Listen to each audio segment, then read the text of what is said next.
작은 흔적 하나로 인해 한순간에 물거품이 될 수 있습니다.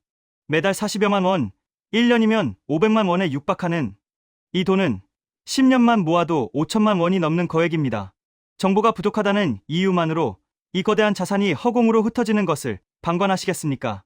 가장 납득하기 어려운 상황은 바로 상대적 박탈감입니다.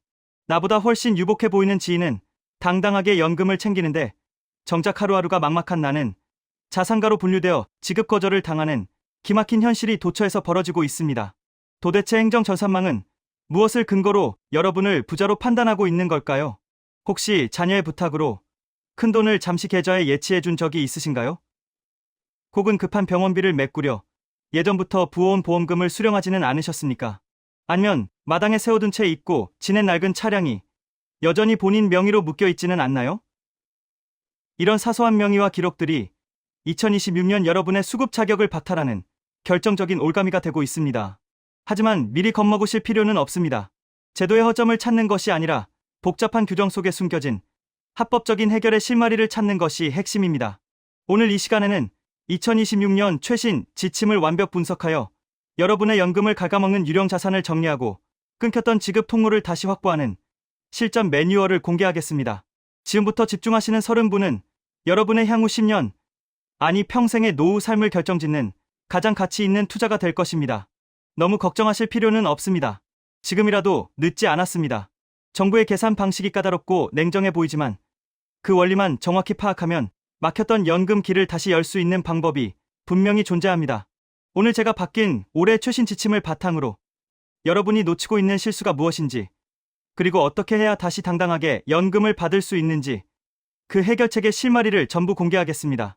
다만 중간에 내용을 건너뛰거나 제대로 확인하지 않으시면 여러분도 모르는 사이에 설치된 행정적 함정에 빠져 영영 기회를 놓칠 수도 있습니다. 나중에 누가 미리 말만 해줬어도 이렇게는 안 했을 텐데라고 후회해봐야 소용없습니다.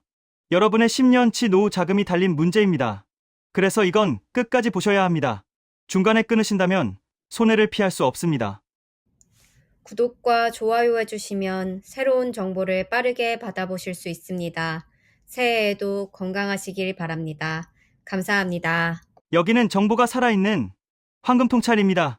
통찰력 있는 정보로 늘 응원하겠습니다. 자, 본격적으로 이야기를 시작해 보겠습니다. 많은 분이 가장 답답해하시는 부분이 바로 이겁니다. 아니, 내 친구 김 씨는 나보다 형편이 훨씬 좋은 것 같은데 기초연금을 30만 원씩 꼬박꼬박 받고 나는 월세 살면서 근근히 버티는데도 탈락이라니 이게 말이 됩니까? 이런 말씀은 전국 주민센터 복지창구에 가면 하루에도 수십 번씩 들리는 이야기입니다. 담당 공무원이 여러분이 미워서 안 주는 걸까요? 아닙니다. 이건 나라에서 정해놓은 계산법이 우리가 상식적으로 생각하는 가난의 기준과 완전히 다르기 때문입니다. 이 계산법의 비밀을 모르면 2026년이 아니라 그 어떤 해가 되어도 기초연금은 남의 나라 이야기가 될 뿐입니다. 가장 먼저 머릿속에 넣어두셔야 할 숫자가 있습니다. 바로 선정 기준액입니다. 2026년 보건복지부 지침에 따른 커트라인을 딱 잘라 말씀드리겠습니다. 혼자 사시는 단독 가구라면 월 소득 인정액이 228만 원 이하여야 합니다. 만약 부부가 함께 사신다면 그 기준은 364만 8천 원 이하로 올라갑니다. 나는 한 달에 100만 원도 못 버는데. 그럼 당연히 합격이네. 지금 이렇게 생각하셨나요? 바로 그 지점에서 수많은 탈락자가 발생합니다. 정부가 말하는 228만 원은 여러분이 실제로 통장에 찍히는 월급이나 용돈을 말하는 게 아닙니다. 이건 소득인정액이라는 정부의 특수한 계산기를 통과해서 나온 가상의 숫자입니다. 여기서 아주 흥미로운 비교를 하나 해보겠습니다. 두 분의 사례를 통해 여러분은 어느 쪽에 해당하시는지 한번 살펴보세요. 먼저 매달 경비 일을 하시면서 월급을 300만 원씩 받는 박 선생님이 계십니다. 기준이 228만 원이라는데 300만 원을 벌면 당연히 탈락일 것 같죠? 그런데 박 선생님은 합격입니다. 반대로 일은 전혀 안 하셔서 수입이 0원인데 평생 모은 예금 2억 원을 통장에 넣어두신 이 선생님이 계십니다. 돈 버는 게 없으니 당연히 연금을 주겠지 싶지만 이 선생님은 탈락할 확률이 매우 높습니다. 왜 이런 차이가 발생할까요? 정부의 계산기에는 근로소득 공제라는 아주 특별한 혜택이 숨어 있기 때문입니다. 2026년 최신 지침에 따르면 땀 흘려 일해서 버는 근로소득은 기본적으로 112만 원을 무조건 빼줍니다. 여기서 끝이 아닙니다. 112만 원을 뺀 나머지 금액에서도 30%를 추가로 더 깎아줍니다. 계산해 볼까요? 월급 300만 원을 받아도 112만 원을 빼고 남은 금액에서 또 30%를 빼면 정부 전산망에는 이분의 소득이 131만 6천 원으로 기록됩니다. 기준인 228만 원보다 훨씬 낮죠? 그래서 연금을 받는 겁니다. 하지만 예금이나 적금 같은 금융재산은 이야기가 전혀 다릅니다. 여기에는 공제라는 개념이 매우 박합니다. 정부는 여러분이 가진 현금을 보고 너는 이 돈을 은행에 넣어두면 이자가 생기지 않느냐라고 간주합니다. 실제로 은행 이자가 몇 %인지는 중요하지 않습니다. 정부가 정한 연 4%의 소득 환산율을 강제로 적용해버립니다. 100만 원 벌어 쓰는 사람은 서민으로 보지만 통장에 1억 원을 넣어둔 사람은 여유 있는 사람으로 보는 것이 기초연금 전산망의 논리입니다. 여기에 2026년에 특히 주의하셔야 할 부부 합산의 원칙이 더해집니다. 기초연금은 철저하게 가구 단위로 계산합니다. 남편은 재산이 많지만 나는 한 푼도 없으니 내 몫은 따로 달라는 말은 통하지 않습니다. 부부 중 한 명이라도 소득이나 재산이 높으면 두 사람의 주머니를 하나로 묶어 계산합니다. 결국 내 지갑은 비어 있어도 배우자의 통장 잔고나 배우자의 월급 때문에 집안 전체가 연금 대상에서 제외되는 결과가 나옵니다. 지금 열심히 몸써서 일하며 월급을 받는 분들은 오히려 계산법상 안전지대에 있을 수 있습니다. 하지만 이제 기운이 없어서 일은 못하고 집 한 돈 통장에 넣어두고 조금씩 꺼내 써야지라고 생각하시는 분들이라면 지금 가장 위험한 구간에 서 계신 겁니다. 정부의 눈에는 그 통장 잔고가 매달 마르지 않고 솟아나는 소득으로 보이기 때문입니다. 땀 흘려버는 300만 원은 눈 감아주지만 통장에 잠자고 있는 목돈은 낱낱이 파헤치는 것. 이것이 우리가 반드시 이해해야 할 기초연금의 냉혹한 현실입니다. 그렇다면 여러분의 통장에 들어있는 그 소득과 재산들이 구체적으로 어떤 경로를 통해 연금을 갉아먹고 있었을까요? 우리가 일상에서 무심코 저지른 행동들이 어떻게 탈락의 지뢰가 되는지 그 10가지 결정적인 실수를 하나씩 짚어보겠습니다. 앞서 기초연금의 냉정한 계산법에 대해 알아보았습니다. 이제부터는 훨씬 더 구체적이고 피부에 와닿는 이야기를 해보겠습니다. 많은 어르신이 탈락 통보를 받고 나서야 땅을 치고 후회하십니다. 내가 도대체 뭘 잘못했길래 하고 말이죠. 그런데 놀랍게도 그 잘못이라는 것이 무슨 대단한 범죄를 저지르거나 투기를 한 게 아닙니다. 우리가 살면서 너무나 당연하게 혹은 가족이니까 믿고 했던 행동들이 결정적인 발목을 잡는 경우가 대부분입니다. 지금부터 말씀드릴 10가지 사례는 보건복지부의 2026년 사회보장정보 시스템 행복이음의 단골로 포착되는 이른바 기초연금 탈락의 지름길들입니다. 여러분의 상황과 대조해보며 지뢰밭을 무사히 피해가고 있는지 점검해 보시기 바랍니다. 첫 번째, 잠깐만 보관하자는 자녀의 전세금. 가장 흔하면서도 뼈아픈 사례입니다. 서울에 사는 한 할머니는 아들이 전셋집을 옮기면 날짜가 맞지 않자 전세 보증금 1억 원을 딱 일주일만 할머니 통장에 넣어두었습니다. 할머니는 아들을 돕는 마음으로 통장을 빌려주었죠. 일주일 뒤 아들은 돈을 다시 빼갔습니다. 하지만 정부 전산망은 그 사정을 봐주지 않습니다. 통장에 1억 원이 찍힌 순간 그 돈은 할머니의 재산으로 기록됩니다. 나중에 다시 돌려주었다고 해도 나라는 이를 자녀에게 재산을 증여한 것으로 간주합니다. 일주일간의 배려가 1년 이상의 연금 박탈로 이어지는 결과가 됩니다. 두 번째, 딸 이름이니까 모르겠지 하는 차명계좌. 평생 모은 5천만 원을 본인 명의로 두면 연금을 못 받을까봐 딸의 통장에 넣어두는 분들이 계십니다. 도장과 통장은 본인이 관리하니 안전하다고 생각하시죠. 하지만 요즘 전산망은 무서울 정도로 정확합니다. 금융실명법과 연계된 조사 과정에서 본인이 입출금한 정황이 드러나면 그 돈은 고스란히 본인 재산으로 합산됩니다. 연금 탈락은 물론이고 경우에 따라 과태료 문제까지 엮일 수 있어 득보다 실이 훨씬 큽니다. 세 번째, 자녀에게 부동산을 헐값에 넘기는 경우. 아들이 장가갈 때 시세 5억 원짜리 아파트를 3억 원에 파는 식으로 도움을 주시는 분들이 많습니다. 내 재산이 2억 원이나 줄었으니 연금 받기 좋겠네라고 생각하시지만 정부의 계산기는 다릅니다. 시세보다 싸게 판 2억 원은 증여로 처리됩니다. 더 무서운 점은 집이 이미 아들 명의로 넘어갔음에도 불구하고 그 차임만큼은 전산상에 여전히 부모님의 재산으로 남아있다는 사실입니다. 네 번째, 귀찮아서 안 없앤 사업자 등록증. 장사가 안 되어 가게 문을 닫았지만 폐업 신고가 번거로워 사업자 등록을 그대로 두시는 경우가 있습니다. 돈도 안 버는데 종이 한 장이 무슨 상관이냐 하시겠지만 전산망에는 여러분이 여전히 사장님으로 뜹니다.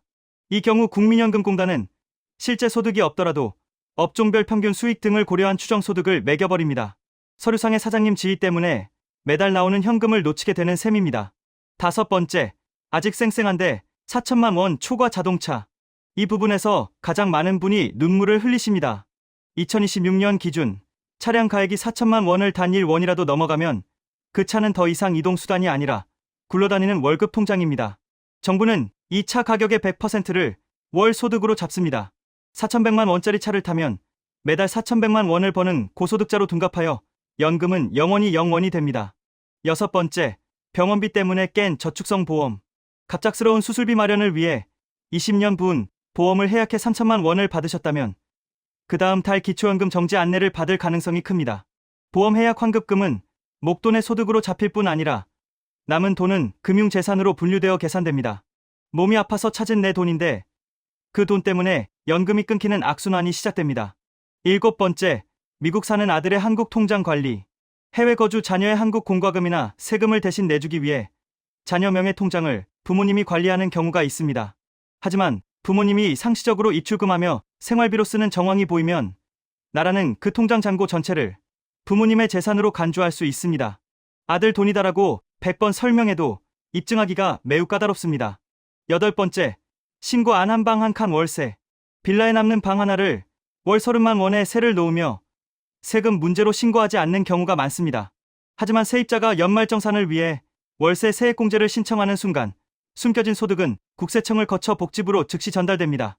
예고 없는 소득 증가로 인해 연금이 깎이거나 중단되는 결과로 이어집니다. 아홉 번째, 증거가 없네. 5년 전의 기억. 3년 전에 땅을 팔아 1억 원을 얻었고 그 돈으로 빚도 갚고 자식들 도와주느라 지금은 빈털털이라고 주장해도 소용없습니다. 기초연금법에 따르면 큰돈의 사용처를 영수증이나 통장 기록으로 증명하지 못하면 그 돈은 여전히 여러분의 장롱 속에 숨겨져 있는 것으로 간주합니다. 나라는 5년 전 기록까지 추적한다는 점을 잊지 마세요. 열 번째, 자녀의 비싼 집에 얹혀 사는 죄. 서울의 20억 원짜리 아파트에 사는 성공한 아들 집으로 모셔진 경우입니다. 본인 재산은 없으니 연금을 받을 것 같지만 무료 임차 소득이라는 개념이 적용됩니다. 자녀 집의 시가표준액이 6억 원을 넘어가면 그 집에 거주하는 것만으로도 매달 일정 금액, 최대 약 130만 원 수준을 소득으로 벌고 있다고 계산합니다. 효도 받으려다 연금이 날아가는 기막힌 상황이 벌어지는 것이죠. 가슴이 철렁하시나요? 이거 완전 내 이야기인데 하고 걱정되실 겁니다. 하지만 너무 낙담하실 필요는 없습니다. 정부의 계산법이 까다로운 만큼 그 틈새를 파고드는 합법적이고 현명한 준비 방법도 분명히 존재하기 때문입니다. 이제 이 얽히고 설킨 상황 속에서 어떻게 해야 다시 기초연금의 권리를 되찾을 수 있는지 그 구체적인 전략을 하나씩 풀어보겠습니다. 앞서 말씀드린 10가지 실수들을 들으시면서 아이고 나는 이미 늦었나 보다 하고 가슴이 철렁 내려앉은 분들 계실 겁니다. 하지만 걱정하지 마세요. 아무리 복잡하게 꼬인 실타래라도 하나씩 차근차근 풀어나가면 반드시 길은 열립니다. 지금부터 말씀드릴 5가지 전략은 보건복지부의 2026년 기초연금 사업 지침에 근거한 합법적이고 명확한 준비 방법입니다. 이 내용만 잘 챙기셔도 꽉 막혔던 연금 길이 뻥 뚫릴 수 있습니다. 첫 번째, 부부 합산의 함정. 주머니를 합쳐서 계산해 보세요. 상담을 하다 보면 정말 안타까운 경우가 많습니다. 평생 전업주부로 사셔서 본인 명의로 된 재산이 하나도 없는 분들이 나는 무일푼이니 당연히 연금을 받겠지 하고 주민센터를 찾으십니다. 하지만 결과는 탈락인 경우가 허다합니다. 기초연금법상 부부는 경제 공동체로 봅니다. 내 주머니가 비어 있어도 배우자의 명의로 된 비상금 통장 혹은 시골에 묻어둔 작은 땅 하나까지 전산망은 모두 합산하여 계산합니다. 신청하러 가시기 전에 본인 통장만 확인하지 마시고 배우자의 모든 재산 목록을 하나로 합쳐서 전체 규모를 파악하는 것이 우선입니다. 우리 집 전체의 주머니 크기를 줄이는 것이 핵심입니다. 두 번째, 5년 전의 기록을 입증할 서류를 미리 확보하세요. 연금 신청서를 내면 공공기관의 전산망은 단순히 현재의 통장 잔고만 보지 않습니다. 과거 5년 동안의 재산 흐름을 역추적합니다. 만약 3년 전 집을 판 돈이나 퇴직금으로 받은 목돈이 지금은 사라졌다면 나라는 그 돈의 행방을 묻습니다. 이때 단순히 생활비로 썼다는 말은 통하지 않습니다. 2026년 지침에 따르면 고액의 부채를 상환했다면 부채 상환 증명서를, 병원비로 지출했다면 의료비 영수증을 반드시 제출해야 합니다. 증거가 없는 돈은 여전히 여러분이 가지고 있는 기타 증여 재산으로 분류되어 매달 소득으로 환산됩니다. 큰 돈을 쓰실 때는 반드시 종이로 된 증거를 남기는 습관이 연금을 지키는 방패가 됩니다. 세 번째, 차량 가액 4천만 원의 기준을 냉정하게 확인하세요. 자동차는 기초연금 탈락의 가장 큰 원인 중 하나입니다. 내 명의로 된 차가 보험개발원에서 산정하는 차량 가액 기준으로 4천만 원을 넘는지 오늘 당장 확인해 보세요. 2026년 현재 배기량이 아무리 낮아도 차 가격 자체가 이 기준을 넘어서면 재산 공제가 전혀 되지 않는 고급 자동차로 분류됩니다. 만약 차량 가액이 4,050만 원이라면 그 50만 원 차이 때문에 매달 4,050만 원을 버는 사람과 똑같은 대우를 받게 됩니다. 연금이 꼭 필요한 상황이라면 이 기준을 넘는 차량을 정리하거나 가액이 낮은 차량으로 교체하는 것이 실질적인 자산관리 전략이 됩니다. 네 번째, 수입 없는 사업자 등록증은 즉시 폐업 신고하세요. 과거에 장사를 하다가 그만두었지만 폐업 신고를 하지 않아 사업자 등록이 살아있는 경우가 많습니다. 실제로 버는 돈이 없으니 괜찮겠지라고 생각하는 것은 위험합니다. 전산망에 사업자로 등록되어 있으면 국세청에 소득 자료가 없더라도 보건복지부 지침에 따라 일정한 추정 소득이 부과될 수 있습니다. 실제로 0원을 벌고 있어도 서류상으로는 월 20에서 40만 원의 가짜 소득이 잡히는 셈입니다. 지금 즉시 홈택스나 세무서를 통해 폐업 신고를 완료하여 여러분의 소득 상태를 무소득으로 명확히 고정해야 합니다. 다섯 번째, 자녀와의 금융거래를 명확히 분리하세요. 자녀의 돈을 대신 관리해 주거나 자녀 이름으로 통장을 만들어 부모님이 사용하는 행위는 기초연금 조사에서 가장 취약한 지점입니다.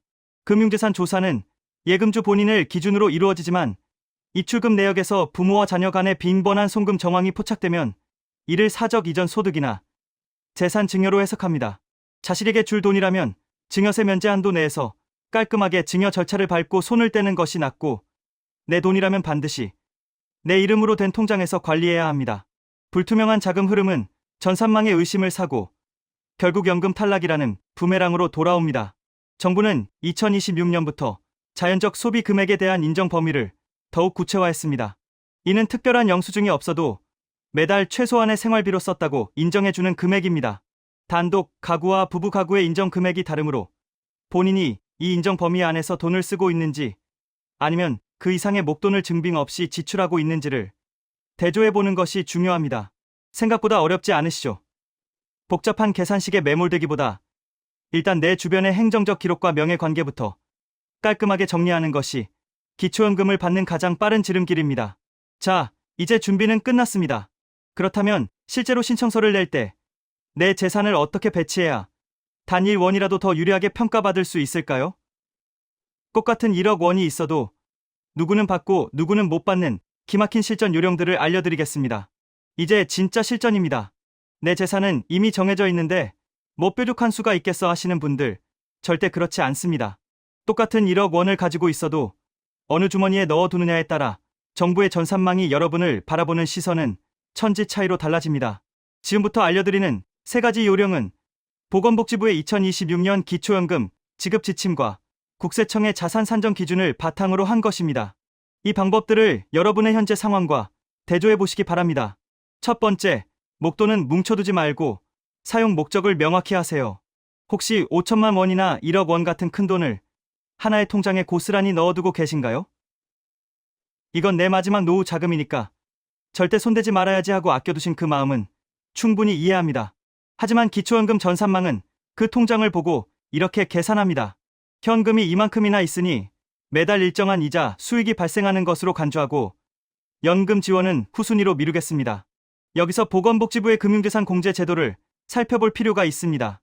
2026년 기준으로 금융재산은 가구당 2천만 원을 기본적으로 빼고 계산합니다.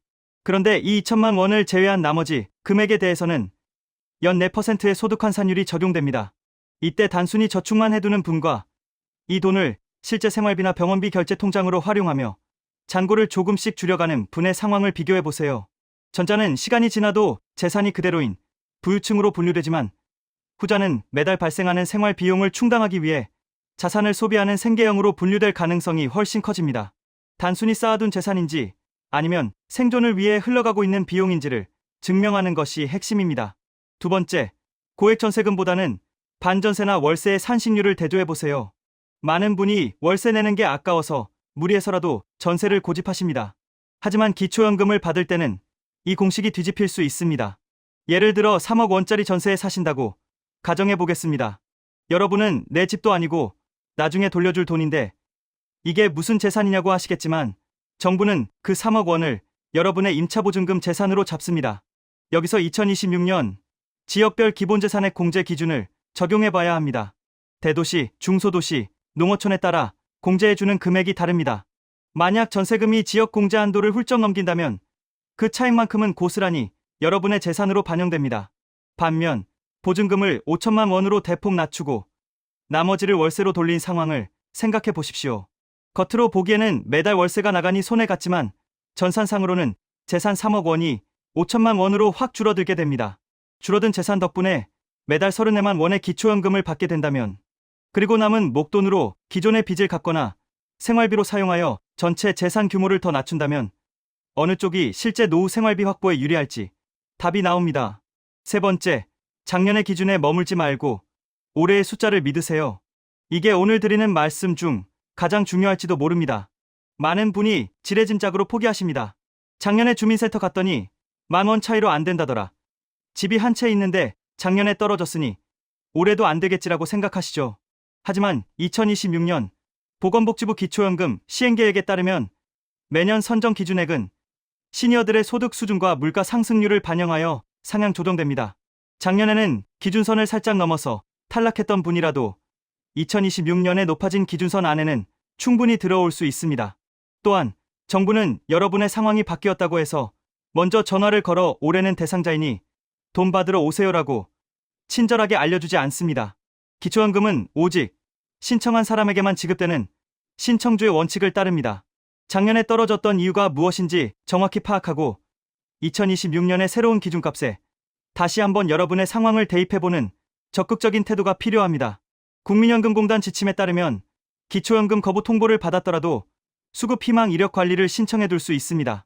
이는 한번 탈락하더라도 향후 5년 동안 매년 선정 기준액이 바뀔 때마다 여러분의 소득과 재산을 재조사하여 자격이 되는 시점에 먼저 안내해주는 제도입니다. 이 제도를 활용하는 분과 그렇지 않은 분의 정보 격차는 시간이 갈수록 벌어질 수밖에 없습니다. 자, 여기까지 오시느라 정말 고생 많으셨습니다. 그런데 혹시 이런 분들 계신가요? 나는 아무리 계산해봐도 재산이 좀 있어서 기초연금은 이번 생엔 틀린 것 같다 하고 실망하신 분들이요. 아직 영상을 끄지 마세요. 기초연금 대상에서 아쉽게 제외된 분들을 위해 나라에서 따로 마련해둔 숨겨진 보너스 혜택들이 있습니다. 이건 재산이 좀 있어도 집이 있어도 누구나 누릴 수 있는 권리입니다. 마지막으로 기초연금의 빈자리를 꽉 채워줄 히든카드 혜택들을 정리해 드리겠습니다. 기초연금의 문턱이 높게 느껴져 실망하신 분들도 계실 겁니다. 하지만 대한민국 정부는 기초연금 외에도 시니어분들의 든든한 노후를 위해 다양한 안전망을 마련해두고 있습니다. 재산이 조금 있어서 연금은 포기해야겠다고 생각하셨던 분들이라면 지금부터 말씀드릴 이 히든카드 혜택들을 반드시 확인해 보시기 바랍니다.